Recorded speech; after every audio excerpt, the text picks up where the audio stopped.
Heads up for Hongkongers to brace for the number 3 typhoon signal around midnight after enduring an extreme hot day.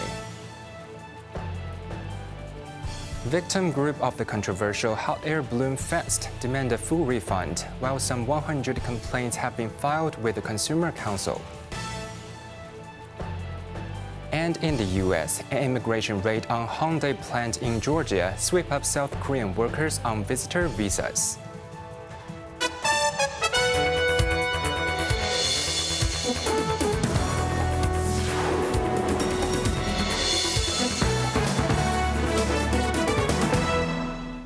Good evening, you're watching Cable News. I'm Quentin Yan. The city endured a super hot day ahead of a tropical cyclone approaching, with the observatory alerting much earlier that the strong wind signal number 3 would be issued during Sunday's small hours. The weather forecaster also gave a heads up that a higher warning signal may follow tomorrow night. Evelyn Bai reports.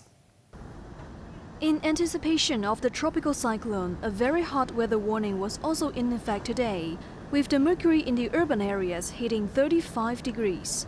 Temperatures in Shengshui soared to a scorching 37 degrees, after the weather forecaster gave a rare heads-up around noon that thermometers in northern New Territories were expected to see an extreme high of up to 38 to 39 degrees.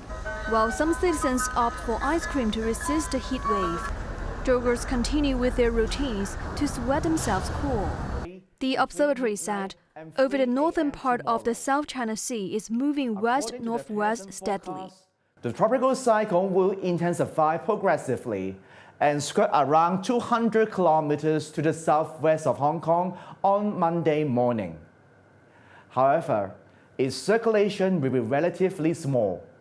Depending on the rate of intensification and its closest distance to Hong Kong, the observatory will assess the need to issue higher tropical cyclone warning signals tomorrow night.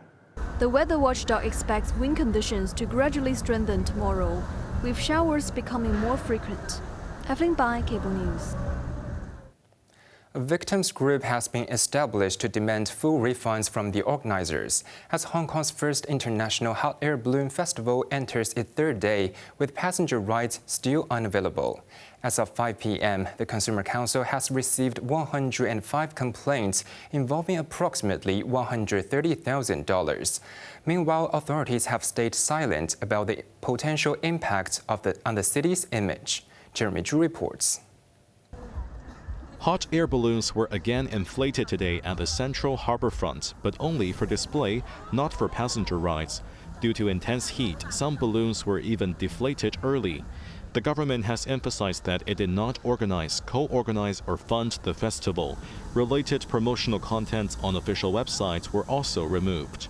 When asked whether the incident has damaged Hong Kong's reputation, Deputy Financial Secretary Michael Wong, responsible for coordinating mega events, did not make a comment. So did Tourism Chief Rosanna Law, who attended another public event. The event began on Thursday. Adult tickets ranged from $200 to $880, with the highlight tethered rides experience costing an additional $580. However, on opening day, ticket holders found the rides cancelled after the organizers failed to obtain safety approval. Attendees were neither able to take flight nor receive refunds, and frustrations have since then continued to grow. So far, a victims group has attracted over 100 members. Its organizer, Bolton Ho, stated that a full refund is the bare minimum, arguing that it is unacceptable to collect payment for a service that was never provided. She added that the event organizers are now unreachable and that the company does not even appear to have a proper office. She questioned how such a firm was allowed to hold a major public event, calling the situation horrifying. The group plans to send a joint legal letter to the organizers. Most members have also sought help from the Consumer Council and Customs and Excise Department. Jeremy Zhu, Cable News. An off-duty local police officer who was allegedly tricked into a Cambodian scam camp has returned home and resigned from the force. The officer, identified as a 23-year-old constable from the Ma'anshan police station, had been missing since mid-August after taking leave to visit mainland. Commissioner of Police Zhou Chao confirmed today that the officer returned to the city on Thursday and submitted his resignation shortly afterward. The case had been handed over to the Organized Crime and Triad Bureau for further investigation. Chao said Hong Kong police had dispatched a 4-member team to Cambodia to understand the situation and facilitate his return. He also emphasized that the mission was not a rescue operation, but aimed at gathering facts. According to earlier reports from an online forum that first broke out the story, the officer was deceived by a friend's promise of a business opportunity in Guangxi. He used a travel permit to enter mainland before being transported to Cambodia and trapped in a scam operation. He managed to escape and contacted Hong Kong police, prompting subsequent assistance from the authorities. A public housing unit in Taiwan is suspected to have caught fire after joss sticks ignited clutter, with reports of an explosion heard. Jeremy Zhu has more. The incident occurred at Meiyuan House of Meilam Estate. At around 9:30 a.m., firefighters received multiple reports of a blaze from the 7th floor of the building. Thick smoke billowed continuously from the flat, with a column of fumes rising high into the sky. Next to the burning unit, a resident was seen waving a towel from a window, calling for help. The fire services department dispatched a breathing apparatus team and used a water jet to battle the flames, putting out the fire in a little over half an hour. Around 100 residents were evacuated to the ground floor, where police officers provided assistance. A woman and a man were carried away for treatment in hospital.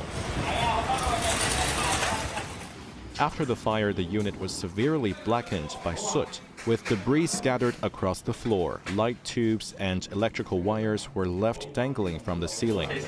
Power in the public corridor was temporarily cut. Initial investigation suggests the fire was caused by joss sticks igniting objects in the flat. There is currently no evidence to suggest criminal intent. Jeremy Zhu, Cable News. More than 200 probationary inspectors and recruit police constables, each came from a different background but shared the same aspiration, graduated from the Hong Kong Police College this morning. Evelyn Bai has the story. After graduates, 30 people became probationary inspectors and 182 turned recruit police constables, ready to work for the community.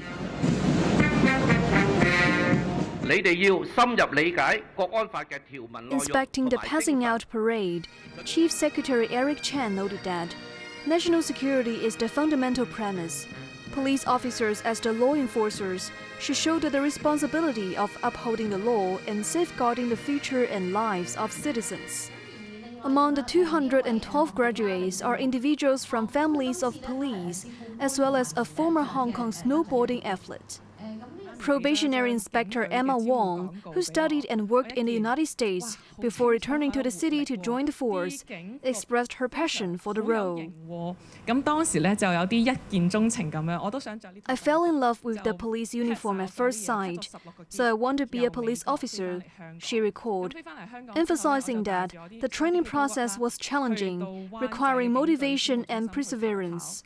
Zhou Lao, 38, comes from a police family, with both her father and brother serving in the force. Following 15 years of service, she went back to the academy for further training and earned the Brian Slevin Trophy and the Baton of Honor, which are awarded to the training inspector with the top academic performances.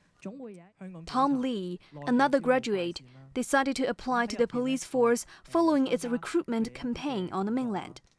He expressed determination to contribute to maintaining public safety. Evelyn Bai, Cable News. A raid by U.S. Department of Homeland Security has led to the arrest of 475 alleged illegal workers at a Hyundai motor electric vehicle battery facility construction site in Georgia.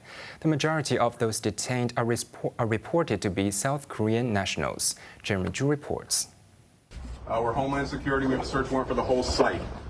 We need construction to cease immediately. We need all work to end on the site right now. The construction site, a joint venture between Hyundai Motor and LG Electronics, is located around 40 kilometers west of Savannah, Georgia. During the operation, some individuals attempted to flee, with some jumping into a wastewater basin near the facility. A total of 475 people were arrested, including those suspected of illegal entry, unlawful employment, and overstaying their visas. It was reported that more than 300 detained were South Koreans. Further investigations will determine which companies employed the workers.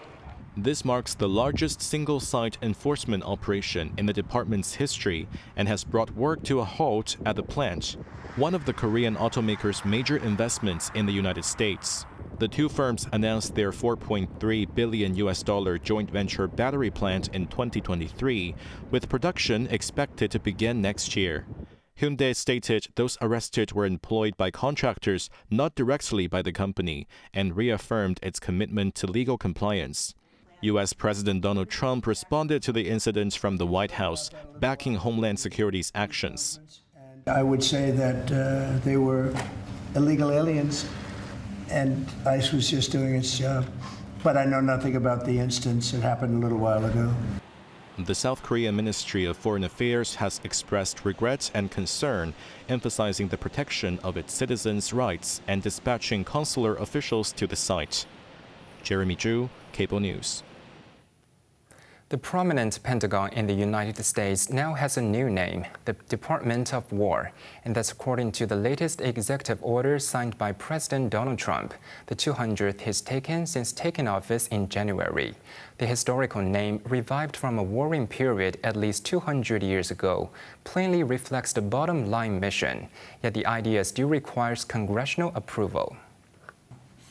The change authorizes Defense Secretary Pete Hegseth and Pentagon officials to use secondary titles like Secretary of War and Department of War in official communications, public documents, and ceremonial contexts. Implementation began immediately, with signage at military headquarters being replaced and the website transitioning to war.gov. Trump, who has previously expressed his explicit interest in being recognized for a Nobel Peace Prize, declared the change reflects a necessary shift in mindset. I think it's a much more appropriate name, especially in light of where the world is right now. We have the strongest military in the world. We have the greatest equipment in the world. We have the greatest manufacturers of equipment by far. We could have won every one of those wars quickly, but they went a route that I think was probably politically correct, but not correct for our nation. So I think the Department of War sends a signal. Yeah, please. On to the weather now. Mainly cloudy with a few showers and thunderstorms. Showers will become frequent with squalls tomorrow. Temperatures will range between 27 and 32 degrees. And that's our news tonight. I'm Quentin Yang. Thank you for watching. Good night.